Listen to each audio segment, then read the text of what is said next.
இன்னைக்கு அரிக்காப்பட்டியில வந்து டங்ஸ்டன் நாங்க தான் நிறுத்தணும்னு சொல்றாரு. முதல்ல பேசுனது எந்த வாயி, இப்ப பேசுறது எந்த வாயின்ட்டு பாஜக தலைவர்கிட்ட கேளுங்க. நான் இப்ப ஆடியோ மட்டும் உங்களுக்கு போடுறேன். காப்பர் எக்ஸ்போர்ட் பண்ணிட்டு இருந்த ஒரு நாடு கேக்குதா? ஹலோ, யார் நடத்துறாங்க? யாரோ XYZ ஒரு ஸ்டெர்லைட் நிறுவனத்தை மூடி இந்தியா வந்து ஒரு பெரிய மேலை நாடின் மீது காப்பரை வாங்க வேண்டிய நிலைமைக்கு இந்தியா தள்ளப்படும். அப்ப ஜியோ பாலிடிக்ஸ்ல இந்தியாவுக்கு என்ன பிரச்சனை? சர்வதேச காப்பர் எக்ஸ்போர்ட் பண்ணிட்டு இருந்த ஒரு நாடு காப்பர் இம்போர்ட் பண்ண ஆரம்பிச்சிருக்க செய்தி எத்தனை தமிழகத்தினுடைய ஒரு நாடு ஸ்டெர்லைட் கம்பெனியை விடுங்க, யார் நடத்துறாங்க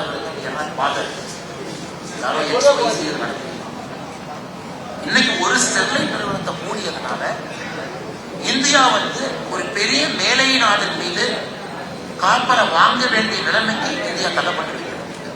அப்ப ஜியோ பாலிடிக்ஸ்ல இந்தியாவுக்கு என்ன பிரச்சனை சர்வதேச அரசியல்ல ஏற்படும் அப்படிங்கிறத ஒரு common man so called middle class நம்ம சொல்றோம்.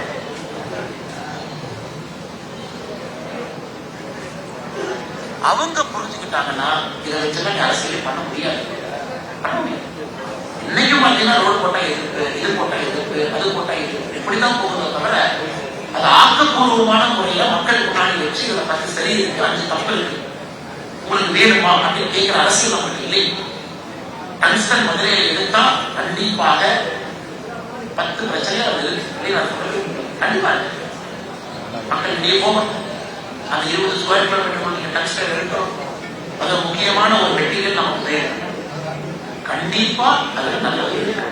ஏன்னா நம்ம யாரு மேல டிபெண்ட் ஆகணும். அதுல வேலை வாய்ப்பு இத்தனை பேருக்கு வருது, இதுல பிரச்சனையானாலும் இத்தனை பேருக்கு வேலை வாய்ப்பு கிடைக்குது.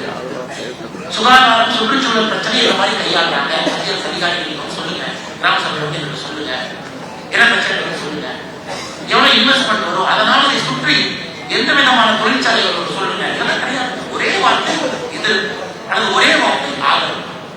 இந்த அரசியல்னால எனக்கு லாபம் என்ன, எனக்கு நஷ்டம். அது கேட்காத வரைக்கும் இதே மாதிரி எதற்கெடுத்தாலும் எதிர்ப்பு எதிர்ப்பு எதிர்ப்பு என்ற அரசியல். அதான் மத்திய அரசு தன்னிலை விளக்கம் கொடுக்க வேண்டிய நிலைமை போயிட்டாங்க. இப்போ பாத்தீங்க அவரு அரிட்டாப்பட்டியுடைய டங்ஸ்டன் மேட்டர்ல பாஜகவுடைய முடிவு என்னன்னா, அவங்க ஆதரிக்கிறாங்க, இது தேவைன்றாங்க. உலக நாடுகள்ல அப்பதான் நம்ம போட்டி போட முடியுன்றாங்க. இதுல சின்ன சின்ன பிரச்சனைகள் இருந்தாலும் அதை சரி பண்ணிக்கணும். ஆனா இது தேவைன்றார். தேவைன்னுட்டு அங்க இருக்கிற மக்கள் எல்லாம் டெல்லிக்கு அழைத்து போயிட்டு இப்ப நாங்க தான் நிறுத்தணும் அப்படின்ட்டு கிளைம் பண்றாங்க. அவங்க மாண்புமிகு முதலமைச்சர் சட்டப்பேரவையில தீர்மானம் கொண்டு வந்து என்ன பேசினார் எல்லாருக்கும் தெரியும். ஆனா இதுதான் பாஜகவுடைய இரட்டை அரசியல். ஏதாவது நல்லது நடந்தா அவங்க செஞ்சாங்க, கெட்டது செஞ்சா எதிர்கட்சி செஞ்சாங்க. இந்த நிலைப்பாட்டில இருந்து அவங்க மாறணும்.